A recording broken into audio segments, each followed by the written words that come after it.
لطال بي الوقت. أذكركم بقصة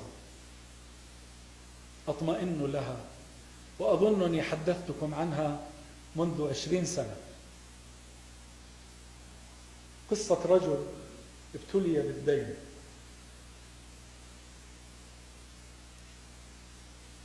كثرت ديونه وما استطاع أن يسددها، وتكالب الناس عليه، أصحاب الدين تكالبوا عليه يطلبونه الدين، فذهب إلى أحد التجار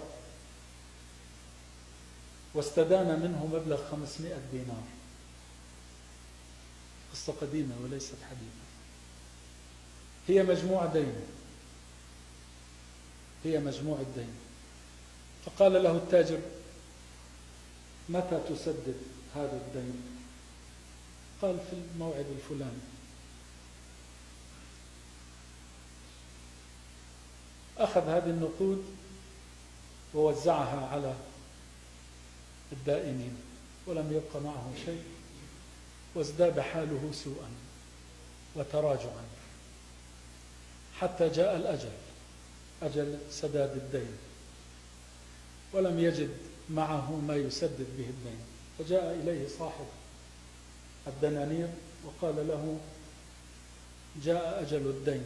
قال: والله لا أملك منها شيئا. فاشتكاه إلى القاضي، اشتكاه إلى القاضي، فجيء به إلى القاضي: لما لا تسدد ما عليك من دين؟ قال: والله لا أملك منها شيئا. فأمر القاضي بحبسه حتى يسدد ما عليه.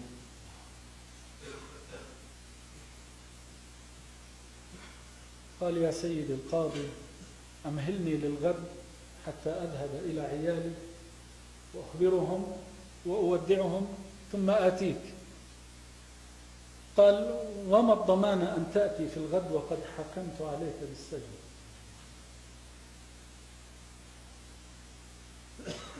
فسكت برهة وقال: ضمانتي رسول الله صلى الله عليه وسلم، هو ضامن. وإن لم آتي فاشهد علي يا قاضي أني لست من أمة محمد صلى الله عليه سيدنا محمد. كان القاضي فيه مسحة من صلاح، وعرف قيمة هذه الضمانة، فتركه على أن يعود في الغد. فذهب هذا الرجل إلى زوجته وقال لها: حكم علي القاضي بالسجن. قالت: وكيف أطلقك؟ قال: أطلقت بضمانة رسول الله صلى الله عليه وسلم. قالت له: وقد ألهمها الله، طالما أن رسول الله صلى الله عليه وسلم هو ضمانتك، فتعال بنا نصلي على رسول الله. فجلسوا يصلون على رسول الله. شوفوا كيف تنفرج الكرب وتنحل العقد.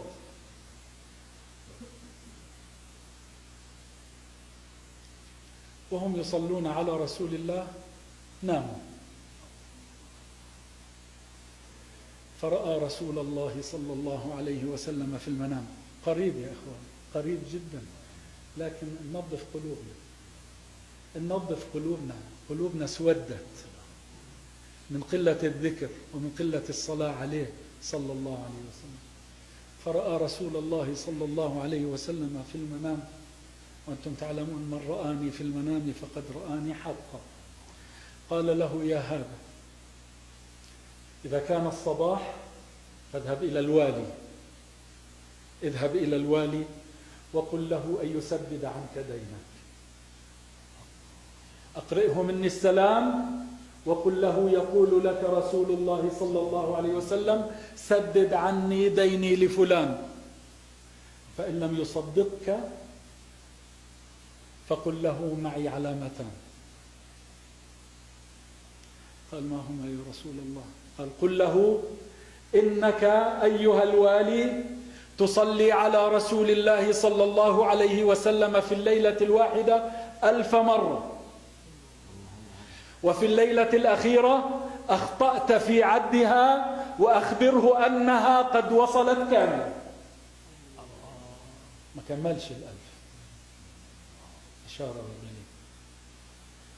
واستفاق الرجل في الصباح، خرج إلى عند الوالي، قال للوالي: رسول الله صلى الله عليه وسلم يقرئك السلام ويقول لك: سدد عني ديني. قال: وما علامة صدقك؟ قال: علامة صدقي أنك تصلي على النبي صلى الله عليه وسلم في الليلة 1000 مرة، وفي آخر ليلة أخطأت في العدد ويخبرك أنها قد وصلت كاملة. فبكى الوالي.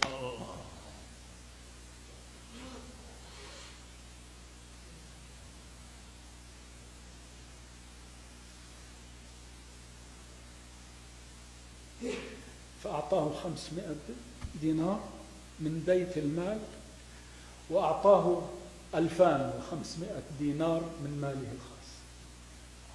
قال: اذهب إلى القاضي. فذهب إلى القاضي ووجد القاضي يتحرك شوقا لرؤيته. قال: تعال، ببركتك رأيت رسول الله صلى الله عليه وسلم. وإذا بالقاضي يجهز 500 دينار إلى جواره ويقول: خذ هذه الأموال وسدد بها دينك، فإني رأيت رسول الله، القاضي، فإني رأيت رسول الله صلى الله عليه وسلم يقول: إذا سددت عن هذا دينه وفينا عنك يوم القيامة. وإذا بالباب يطرق، وإذا بصاحب الدين يأتي يقبل الرجل ويقول: تعال، ببركتك رأيت رسول الله صلى الله عليه وسلم يقول لي: إذا عفوت عن هذا عفونا عنك يوم القيامة، وهذه 500 درهم أخرى هي لك. جاء مديون 500 دينار وعاد إلى بيته 4000 دينار ودينه قد سدد. هذا معنى من معاني الصلاة على رسول الله، ليس فقط من أجل الآخرة، من أجلك. هو لماذا سجد؟ رحمة بك، رحمة بهذه الأمة، من أجلك، عند كل شدة، عند كل مصيبة. لو صارت هذه ثقافة اجتماعية، الصلاة على رسول الله، لو صارت ثقافة اجتماعية